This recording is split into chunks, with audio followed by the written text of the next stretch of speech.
Hello, everybody. I'm Bill Rabinowitz along with Joey Kaufman. We just had Ohio State's Tuesday media availability with Ryan Day, Jim Knowles, and Kevin Wilson. It's Penn State week, which is one of the bigger weeks of the season for Ohio State. Ohio State has to go to State College, never an easy place to play, although it will not be a whiteout this week. They're playing at noon. Joey, what stood out to you about what we heard? Well, this is probably the biggest test for Ohio State to date, in terms of this is Penn State is the most complete team Ohio State has faced when you balance both sides of the ball. Yeah. I mean they are. You, Well, you, they're the see- 13th. you seem to be quibbling with that statement. Well, I could part of sense it- some underlying tension to start off. Part of it is that we saw what happened to Penn State when they played Michigan a couple weeks ago. The score was close for a while. Penn State actually took a lead briefly. But let's face it, Michigan really manhandled them, especially in the trenches. So there's some skepticism about Penn State. But I see your point. First of all, they're ranked 13th. You know, they've only lost. They're ranked something. Ohio State right. has not played anybody Exactly. ranked at this point. in the Other than season. Notre Dame, which is now was ranked 5, is not ranked anymore. So yes, on paper, this is the toughest team Ohio State will play. And yes, they are a threat. If you don't take Penn State seriously, then that's a problem because they have a veteran quarterback, Sean Clifford, who has his detractors, to be sure, but he's a veteran guy, a decent quarterback. They have some good skill position players, a star on defense, Joey Porter. I mean, yes, this is a formidable team. Are they capable of beating Ohio State? I mean, yes, but I doubt it. Yeah, I think they're the most complete teams in terms of you look at Ohio State's previous opponents. Like last week against Iowa, No great offense. defense but no offense, Yeah. and you felt that they really had no chance to win. Removed all the suspense from the game. Rutgers has a defense which is not bad. Wisconsin has a defense that's not bad, but like Iowa, they didn't have the offense to really at all keep themselves in a ball game with Ohio State. Penn State is good enough on both sides of the ball where they could, I think, make things interesting Saturday. And Yeah. certainly the environment will be interesting. It's not Yeah. going to be a whiteout in State College, but hey, there's still going to be more than 100,000 people screaming and yelling. Yeah. And for most of the players on this roster, they haven't played a game at Beaver Stadium. The exception was 2020, but that was during the pandemic season where no fans were in attendance. They had cardboard cutouts, and they certainly dialed up the music and the crowd noise. Yes, they that did. was loud, and that growl that they make. Let's hear it. Let's hear it. Oh, I couldn't attempt to do so. I wouldn't want to. I Yeah. wouldn't want to harm anybody listening to this. Okay. But so, with the exception of fifth-year, sixth-year seniors, none of these guys have played in a true environment in Happy Valley. Yeah, that's true. We did learn some stuff today. Ryan Day said that Jackson Smith and Jigba did not get re-injured.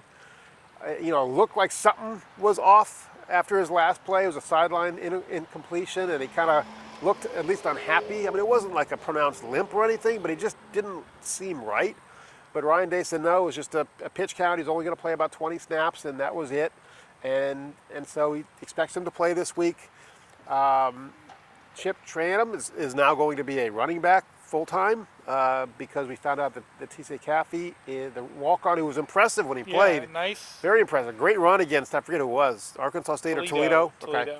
Okay. He's got a season-ending injury, so he's going to be out. And so they've switched Chip back. He was a running back at Arizona State, transferred here to become a linebacker.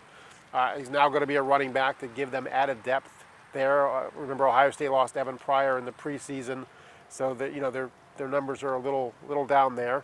I think those are probably the two biggest kind of news items out of today.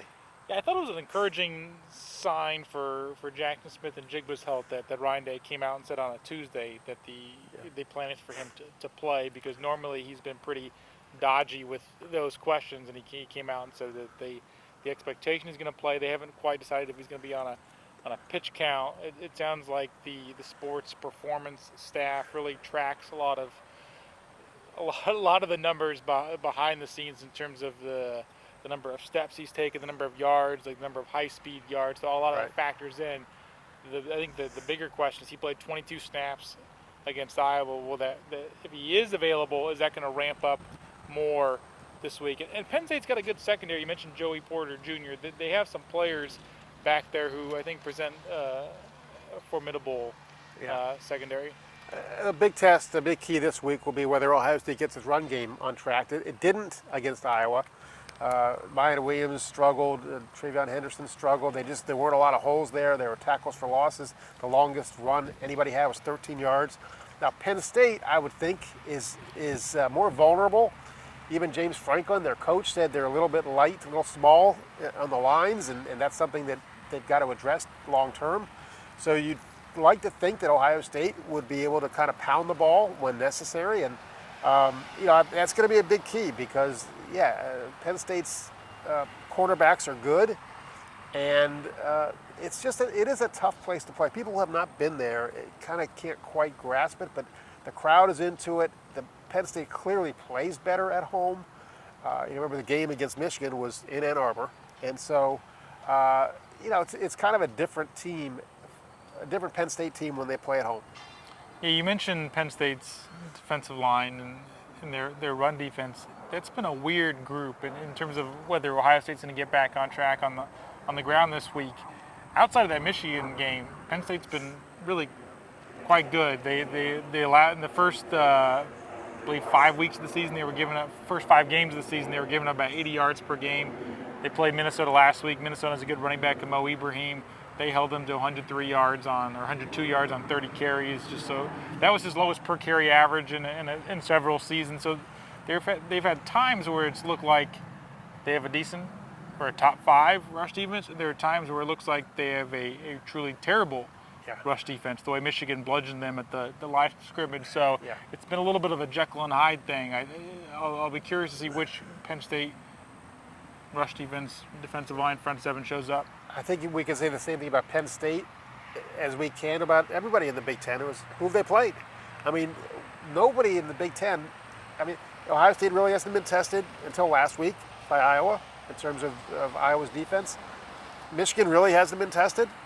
And Penn State, other than Michigan, really wasn't tested. So I just don't know that you know. I mean, all you can go by is against comparable talent what they do. And against Michigan, Penn State got blown off the ball. I mean, that just was the reality. And so I'm sure that Ohio State watched that very carefully. Ohio State's coaches watched that very carefully. And they're going to implement a similar style. They're going to still throw the ball, of course, because that's what Ohio State does.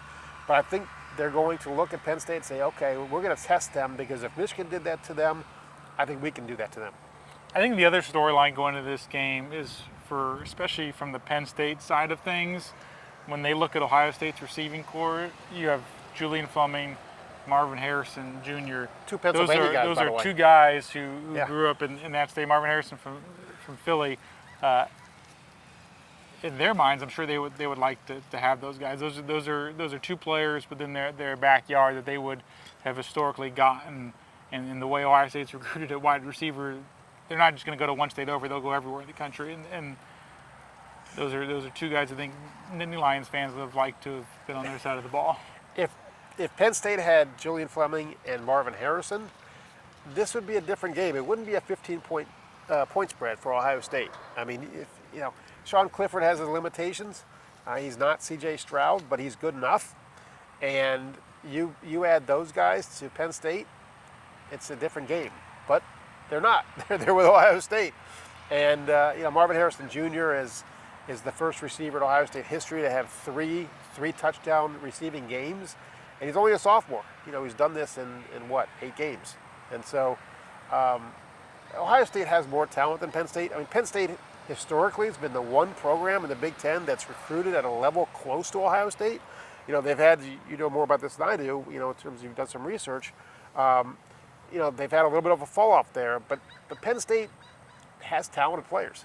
Yeah, they're the closest, along with Michigan, to Ohio State's recruiting class. And maybe a couple years ago, it felt like Penn State was a little closer when they had guys like Micah Parsons. And I think Ohio State has also elevated its recruiting under Ryan Day, especially at spots like wide receiver and quarterback, where they had historically recruited as well as they have done in the last 5 years. But Penn State is the team. They have enough talent still, I think, to make it a game. It feels, at this point in the Ohio State season, this is still the most complete team they've faced. And it's a team where I think if you're Ohio State and you turn in a clunker, you could lose. Yeah. And it didn't really feel like that maybe I think the first game against Notre Dame felt like that. If you Yeah. didn't take care of your business, you were vulnerable, and there's a chance you could stumble and suffer that loss. And I think that holds true this week. If you're Ohio State and you don't take care of your business, there's a chance you could fall from the unbeatens. Yeah, I agree with you. I think Notre Dame, especially because it was a first game, those are always mysteries. That was a game that you figured Ohio State could lose if they didn't play well. This one is one, I think, less so. I mean, at least going into this game compared to going into Notre Dame, I think Ohio State is they've established themselves. But every other game, you kind of went into the game thinking there's almost no way, barring something fluky, a bunch of turnovers, key injuries, whatever, that Ohio State was going to lose to this team. I mean, maybe Wisconsin, but they'd shown enough of their deficiencies that you really didn't think, other than the fact they were Wisconsin, that they had a chance. Rutgers obviously not. Arkansas State and Toledo, no. So yes, this is a real game, right? It's a game you go to and you go, it's not a foregone conclusion. Do I think Ohio State's going to win? Yeah, I do, because I think they're better. But yes, they have to play well. Like the Notre Dame game, this is a case where Ohio State's only a 2-touchdown favorite, Right, which is 15 points. still a double-digit point favorite, Yeah. but relative to all the other games where they've been favored by 3, 4, 5, 6 touchdowns. Yeah. I guess the odds makers think that this will be a little more have a little more intrigue maybe when they kick the ball off to start the second half. And I'll just throw this out there. This just occurred to me. This is not. I would not say this is a must-win game for Ohio State for one reason. If they lose this game, again, I don't think they will, but if they do, everything's going to be on the line for Michigan. If they beat Michigan, they're back on track. And I don't think an 11-1 Ohio State team that presumably would, I don't know what the tiebreaker situation is, but assuming they get to the Big Ten championship game and win that game, I don't think a loss to Penn State would doom them. I mean, you don't want to lose it, no question. You lose any margin for error, you don't want to lose it. But I still think Michigan is the one that is everything. That's for everything. I think they could withstand a loss to Penn State. I think to your point, I wouldn't quibble with that, but seeding matters. Oh, of course. I mean, yeah. This is a year you'd rather be the 1 seed. Yeah. But again, I mean, I'm not taking away the importance of this game. Ohio State. You're just suggesting they could throw away the game and be fine. Yeah, just. Thanks, Joey. I don't know. The thought just popped into my head. I agree with it. It's largely true. Okay. Largely true. Okay. But I think that about covers it from the Woody Hayes Athletic Center. We are previewing Ohio State, Penn State, Halloween weekend, State College. Should be. I don't have a Halloween pun to make, but it should be an interesting game. Should be spooky. I don't know if it'll be spooky. Okay. All right. Thank you for watching.